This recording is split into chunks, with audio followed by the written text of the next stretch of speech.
حضرت سیدنا علی المرتضیٰ رضی اللہ تعالی عنہ فرماتے ہیں کہ حضور قرب قیامت کا تذکرہ ارشاد کر رہے تھے۔ میں نے عرض کی حضور قرب قیامت کے فتنوں سے پھر بچنے کی صورت کیا ہوگی؟ تو فرمایا اللہ کی کتاب قرآن مجید، جو اس سے لپٹ گیا وہ بچ گیا، اور جس نے قرآن سے ہدایت ڈھونڈی اس کو ہدایت مل گئی، اور جس نے قرآن کے علاوہ کسی اور جگہ سے ہدایت ڈھونڈنا چاہی اللہ اس کو گمراہ کر دے گا۔ تو یہ قرآن ہدایت کا سرچشمہ ہے، روشنیوں کا منبع ہے، اس کا ایک ایک حرف ایک ایک لفظ صداقتوں پہ مشتمل ہے۔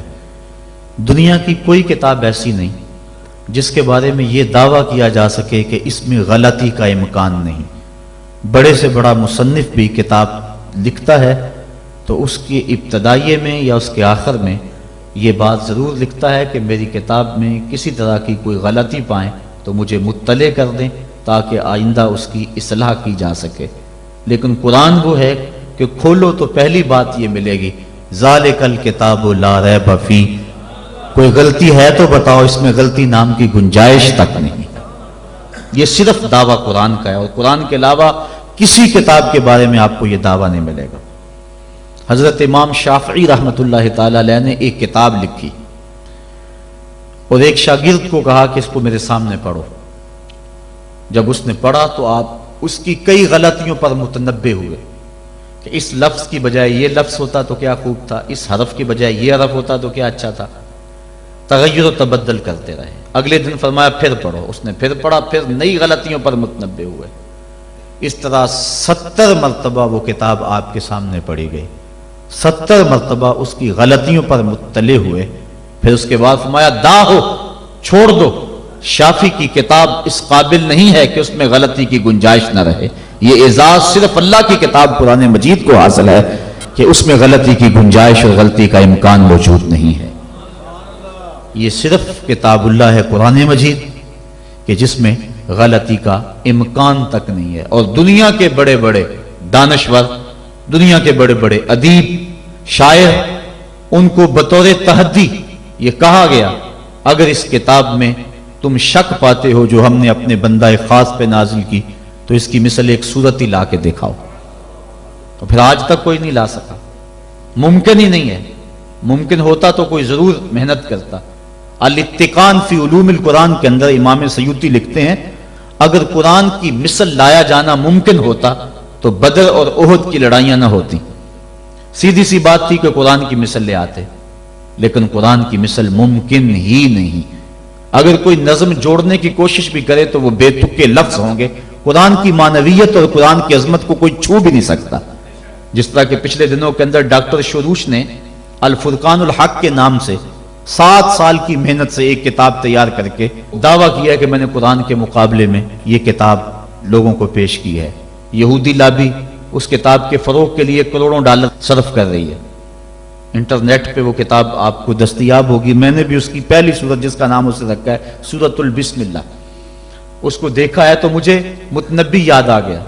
متنبی نے بھی کسی دور میں کوشش کی تھی قرآن کا مقابلہ کرنے کی، اور قرآن مجید کی ایک بڑی معروف سورت ہے القاریہ مل قاریہ وما ادراک مل قاریہ، کھڑکھڑانے والی، کانوں کے پردوں کو چیر دینے والی وہ گونج اور وہ گرج اور وہ آواز، انسان سراپا حیرت ہے۔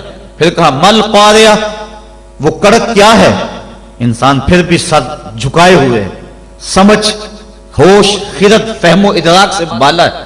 پھر کہا وما ادراک مل قاریہ، اپنے علم پہ ناز کرنے والے انسان تجھے کیا پتا کہ وہ قاریہ کیا ہے؟ یہ ہے قرآن کا اسلوب۔ اب متنبی نے بھی کوشش کی، اب وہ کہتا ہے الفیل مل فیل وما ادراک مل فیل، اور کہتا ہے میں قرآن کا مقابل لے آیا۔ فیل عربی میں ہاتھی کو کہتے ہیں۔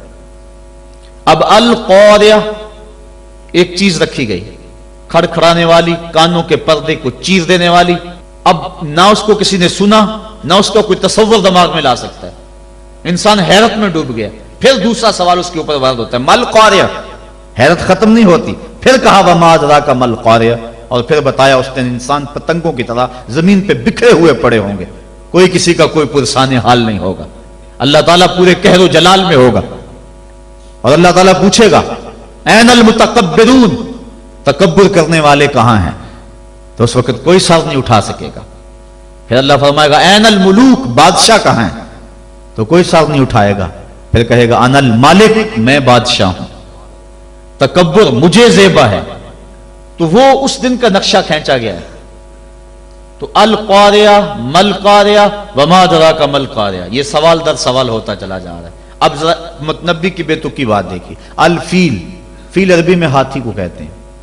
جب کہہ دیا الفیل بات ختم ہوگی. پھر کہتا ہے مل فیل، ہاتھی کیا ہے؟ فیل کہنے سے بات سمجھ میں آ گئی کہ ہاتھی ہے. پھر کہتا ہے مل فیل، سوال بنتا ہی نہیں. لیکن پھر اس کے بعد کہتا ہے وما ادراک مل فیل، تم کیا جانو کہ ہاتھی کیا ہے؟ بچہ بچہ جانتا ہے کہ ہاتھی کیا ہے. لفظ تو جوڑنے بیٹھ گیا لیکن معنویت کہاں سے لائے؟ تو کہا قرآن کی مثل تم لانے کی استطاعت ہی نہیں رکھتے ہو.